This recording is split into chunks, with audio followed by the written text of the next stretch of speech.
Ever wonder what it's like to be transgender? What about being a transgender porn star that manages a 5-story dungeon? Want to know more? I'm on top of it. The John Top of It podcast with John Meisberg, connecting you with all things interesting and helpful.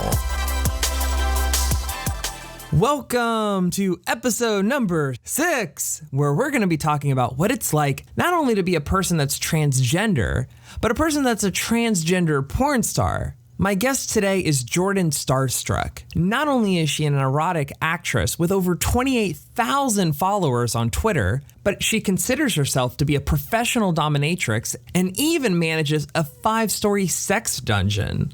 Whoa. In this episode, we'll talk about what it's like realizing you're transgender, what coming out can be like, and things in general that people should know about being transgender. Next, we'll talk about what it's like working in the adult entertainment industry as a transgender woman, as well as some common misconceptions. And finally, we'll discuss some interesting transgender-related questions from our John Top of It audience on social media. Enjoy! So you identify as transgender. Yeah. When did you realize this about yourself? Well, it's kind of funny. Like, I used to hide it and suppress everything and just like hide it beneath hyper masculinity and stuff like that. So I would go out of my way to just be the manliest man ever and just try to work out. I would try to get the girls and stuff like that. But it's like behind closed doors, I would be putting on makeup and like listening to the Backstreet Boys or like looking at magazines with guys in them. And then like I had a bunch of sisters and I always loved playing dress up, and it was like I loved just feeling pretty. I don't know, growing up my parents didn't really let me feel beautiful. They'd like frown upon it. So like I like it. I like feeling pretty. So your parents, they weren't very accepting of it? Well, not at first. I would say now they are. So what was the experience like coming out? Well, everyone actually pretty much knew. Like How old were you? I was about 18 years old. Okay. Well, that's when I was just like, oh, I'm gay. But like I don't know, in high school I'd dress like an emo kid just so that I could wear tight clothes and like girl t-shirts and wear makeup and stuff. So like at that point, everyone already like assumed that I was a girl. And then like I said it and everyone was like, okay, well, oh, all right. Well, and then my family was like the only people who didn't really get it. Because it's like in their mind, they have an idea of what you are to them. Basically, yeah. They see me as a dude. Yeah. But what's most important is what you feel. Exactly. Yeah. Yeah. 18 years sounds like a really long time to like go through life not portraying yourself the way you feel. Yeah. It is. Was that hard? Yeah, there was a lot of times where like my parents would find girl clothes in my house and they're like, well, whose are these? Because they didn't come from the house of all the girls that were already there. They thought you were hooking up with a girl. Well, I was. Like, I'd be with these girlfriends that I'd see and then I'd like steal their clothes. Like, or like I would like be like, hey, can I borrow this? And then I'd like never give it back to them. That's funny. Yeah. So for the people out there that don't know a whole lot about the transgender community, like what are some of the things that you wish that the average person knew about it? Well, I wish that a lot of people would just acceptance mainly. Like I would rather people just accept whatever instead of try to go out of their way to avoid it. Like some people, they just avoid saying her pronouns and stuff like that. But like nowadays in this climate, it's tough. Sometimes it's better to just use they, them. Do some people have a problem using that with you? No, that's a good question because like I have trouble sometimes. Sometimes I'll see someone and I don't know what classification of gender wise they are. Yeah. I mean, like, the best way is to just ask, right? Just so that you can be as respectful as possible. Well, very much so. Yeah, definitely. Like, definitely ask a person, what are your pronouns? And just be as polite as possible. But they, them is probably the safest. You're least likely to be incorrect that way. Yeah, exactly. But some people, they don't want to go by any gender, you know? Right. And I think that's an interesting point that gender is assigned. We assign G.I. Joe traits to boys and Barbie dolls to girl kind of thing, but it's kind of just made up. Yeah, realistically, how you present yourself and how you want to go about your life is all up to you. If you want to be called a boy, you can be called a boy. If I want to be a girl, I can be a girl. So right. And I also think that Mulan is a good movie. That is. LGBT actually means let's get down to business to defeat the Huns. So I don't know if you know that. Now I that did we're not, on topic. But now I'll never forget it. I will never forget that. That's great. Let's get down to business. Exactly. That's funny. Yeah, I like to have a couple in my back pocket. So, acceptance, that's important. Is there anything else that you'd want people out there to know or understand? Yeah, just don't sit there and make a big deal about something that really doesn't even matter. Like, me existing doesn't affect you. So if there's something bothering you about being transgender, and the best thing that I could do is help somebody understand, explain myself, I guess, and be like, well, this is my life. I'm doing good for myself and I'm not hurting you. It's wild to me how people are so entitled that they think that they have some kind of right to regulate what other people think or decide to do with their own body. Yeah. Like, where did they get off? Exactly. So we've talked about what do you wish more people knew about or understood. Let's switch topics to working in the adult entertainment industry. I think there's a lot of people that just, some of this is kind of foreign to them. So it's like, it's fun to make it not foreign to them. Yeah, well, it's really funny going around Thanksgiving saying what everyone's thankful for, and then I'm like, I'm thankful for porn, keeping me in business. I mean, I assume it's relatively profitable, that you can make decent money doing it. Honestly, the shoots pay good. Like the one that I did today, I made $500 in like an hour work. Wow. Most people cannot say that. Yeah, a lot of people can't say that. But I mean, that was just one shoot, like one scene. Mm-hmm. And then like I'm going back tomorrow and I'm doing another scene. That's another $500 from the same company. But like the main company that I work for, Groovy, they're always good to me. Like I'll probably make like $800 a pop off of a shoot. Wow. How did you get into it? Okay, I love telling this story. Everyone always asks this. So this one day, I was at this bar. I was down in the dumps, and my friend was like, oh, let's go to this party. And I was like, okay, let's go. So I go there, and this trans woman was on top of the bar, Coyote Ugly style. Oh, my God. Yeah. And then, like, I asked the bartender, I was like, who's that girl? And he was like, oh, that's Brooke Zanell. She's a porn star. And I was like, I want to be like her when I grow up.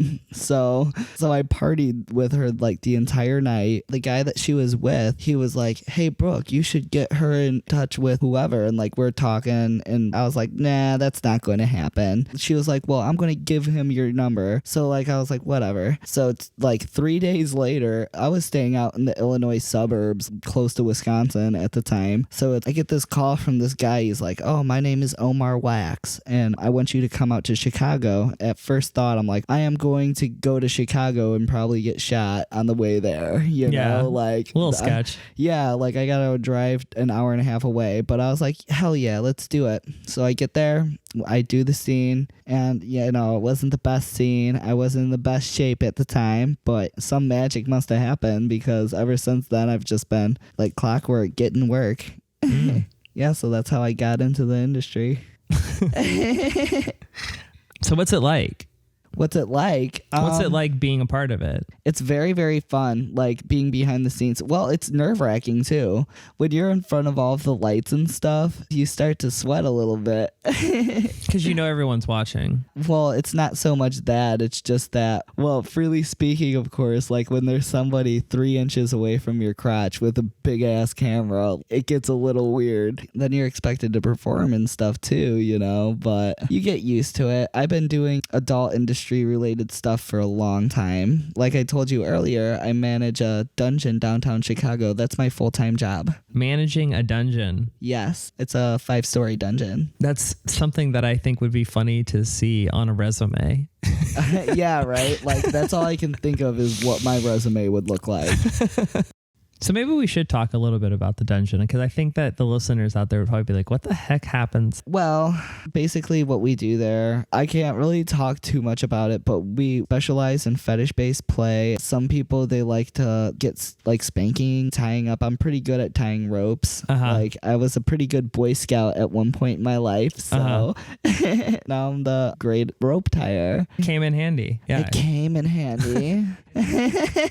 Oh my God. So basically the dungeon represents a place for people's desires to be fulfilled, whatever those are. I mean, it sounds less like a dungeon and more like just like a fantasy. Well, I feel like talking about the dungeon is a whole nother podcast. Yeah, right. Let's stick to the part. Well, what's your favorite part about working in the adult entertainment industry? I really like feeling like I matter. Mm-hmm. Yeah, like people appreciating you. Well, yeah, I mean, I'm not gonna lie, I like the attention, and like you can go anywhere on the street and just like be a regular person, but like when I'm in front of the lights and stuff like that, for example, I'm going to Exotica. And for our listeners out there, what is Exotica? Exotica is a porn star convention where famous porn stars from all over the place. Yeah, I read it's the largest one in the whole country. Yeah, it's the largest one in the country. Wow. I'm basically on tour with them, but yeah, I really, really like the attention and feeling like a star and stuff. But very few times have I got it where like people have noticed who I was in public. They're like, hey, are you Jordyn Starstruck? And I'm like, shh, keep it down. I bet that feels good though. It does feel good. Yeah. Like I'm not going to lie. I take pride in it. I'll be like, yeah, it's me. Like, what does it feel like to know that somebody comes up to you that doesn't know you and they've already like seen you do something that is kind of intimate? Well, some people, they make it awkward, but like other people, they're very sweet about it, and they like come up to you and they're like, hey, just so you know, I saw your video and I thought it was really, really cool. And then like they're respectful, but like other people, they'll come out the gate like, oh, I seen you do all this nasty, dirty stuff. Yeah, so it just depends on the person. But surprisingly, it sounds like a lot of the people that interact with you are respectful, which is great. Yeah, for the most part. Like that's cool. I get a lot of, I don't know. Everyone deals with every other kind of different thing, but for the most part, I try to treat people with respect, and I pretty much get it back. That's words to live by for sure. Yeah. It's like if you treat other people the way you want them to treat you. Heck yeah. Heck yeah. What would you say are some common misconceptions about being a transgender porn star? That's a great question. This is the main thing. Everyone always thinks that trans girls want to be a top, which for sometimes it is the case, but most of the times it isn't. Like when you're doing a scene where like a trans woman has to top someone, male, female, or whatever, you know, like there's a lot of work that goes into it. Your hormones and different things like that are a factor. Like I take estrogen and testosterone blocker, and that makes it very hard to maintain an erection. So a lot of the times when I like try to get into a relationship with a guy or whatever, they see me for that I'm gonna like basically do them, and it's like, well, no, dude, I want you to do me. Mm-hmm. So I don't know. So the estrogen that you take and the hormone blockers, they make it to where it makes more sense for them to be the top. Yeah, and like with these scenes, how I prepare is I go off of my testosterone blocker and estrogen and stuff just so I can produce semen and like that, and like get erect, maintain an erection, and then I like go back on it and then wait for my next scene. Then I do the same process. If you're in a relationship, obviously you don't want to have to be doing that all the time. Exactly. I don't want to have to. Me personally, when I top, it makes me feel manly, and I don't want to feel manly. So you just have to find a relationship that respects that and that fits well with what you want. Yeah, basically. Yeah. Like, but that's a common misconception that I have, is that a lot of people think that just because I'm trans, I can top like a jackhammer, and it's not true. Do you feel like the adult entertainment industry in general supports transgender the same way that they support heterosexuals? Oh, absolutely. They treat transsexual the same way, if not better. I mean, for the most part, transport is getting more and more popular as the years go on. People are being more accepting, getting to the times and stuff. So that's wonderful. So you feel like you get treated pretty equally and haven't really dealt with a lot of prejudice or anything like that? No, not at all. Like I haven't dealt with any prejudice. I mean, it sounds to me like this is a business. Yeah. It's profitable, and they want to treat their actors with respect because they're helping them to make money. Yeah, well, for the most part, I mean, that I've worked with just one company before where they treated me like absolute garbage. What was really upsetting about it, it was a trans woman who owned the company that was treating me like this. It's just ironic that somebody that you would expect to get it would still be that way towards you. Yeah, that's what I'm saying. Well, but that's pretty much the only questions that I had for you. But I thought that maybe I could ask you a few questions from social media and see if any of these questions you want to answer them. And if you don't, we can just move on. Yeah, definitely. Is that cool? Yeah, that's really It'd be cool. like one person said, what is your relationship with drag?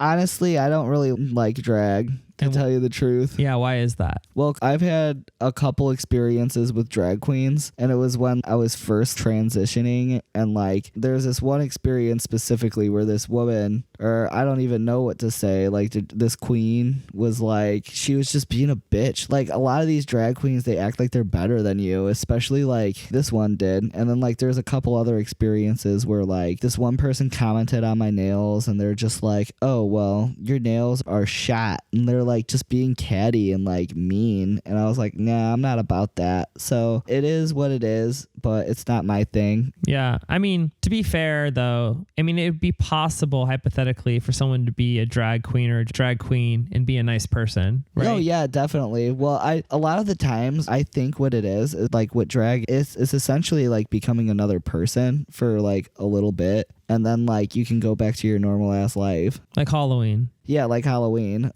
Does that in some way make you feel like it delegitimizes being transgender? No, because usually they look like they're dressed for Halloween. So it's like if drag queens are just trying to have fun, like I'm not here to stop them or like be pissed off because they want to be fabulous or want to act like they're better than someone. I'll just avoid the whole situation and talk shit in the background.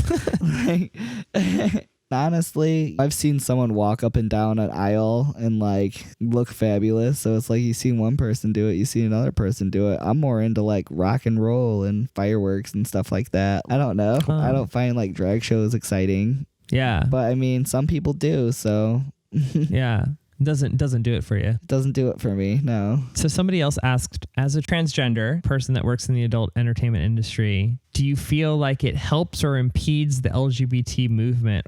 Well, I have a couple people that are on like my Twitter and stuff that are like, oh, you inspire me. And like all I can think about is like, how would I inspire someone? Like literally all I do is just beat off on camera. You know, like I'm not going out and changing the world. If I can interject, I think that my assumption would be you're living the life that you want to live in the open, that you are being public with who you identify as. And for some people out there, they don't have the bravery to do the same, even though inside of them, there's this part of them that they want to express, but maybe they feel like they can't for one reason or another. Maybe they feel shame. Maybe they feel people will judge them. And to see somebody like yourself being outwardly transsexual and then taking it a step further and making videos and making those available publicly, that is something that other people could see and be like, wow, like I wish I could be like her. Like I wish I could be that open with who I am.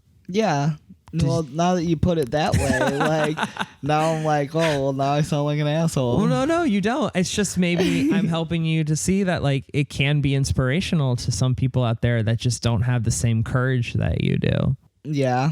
I can definitely see that. Well, there's this one girl that's been following me forever on Instagram. And like I gave her like my personal information and stuff, and now we're like pretty good friends. She's always like, oh, well, you're so great. I wish I could be like you. And it's like, you don't want to be like me. Like just be yourself. Like everyone wants to be Domino Presley, or everyone wants to be like Natalie Mars or Morgan Bailey. These are transgender porn stars like in the community. But it's like my best advice is just be yourself. You can't go wrong there. That's great advice. Somebody asked, what do you think of the Rocky Horror Picture Show movie? I mean, it's pretty good. I mean, I'm not like a hipster or anything, but I'm not going to like sit here and be like, yeah, it's the greatest. But I mean, it's pretty good. Let's do the time. Time war. Yeah. So that's pretty much all the questions that I had for you and all the questions that I had from social media. But for the people out there that just listen to your podcast, is there anything that you'd like to leave them with? Any words of wisdom, any parting thoughts? My favorite quote of all time is Like, if you ever feel like you're getting picked on or like you got nothing, like one thing that always kept me going is a phrase that success is the best revenge. So just try to push yourself and be the best person that you can be. Because when other people see you succeeding and being great at whatever it is that you're doing, that's the best revenge that you can have because you're living a good life. All right. Well, thank you for coming on the show. Well, thank you for having me. I appreciate it, John Top of It. Thank you for listening to the John Top of It podcast. What did you think about this episode? Join the discussion and let everyone in the John Top of It community know your thoughts. Visit johntopofit.blog/community. And if you'd like to know more about anything mentioned in this episode, visit johntopofit.blog for links and show notes. That's JONTOPOFIT.blog.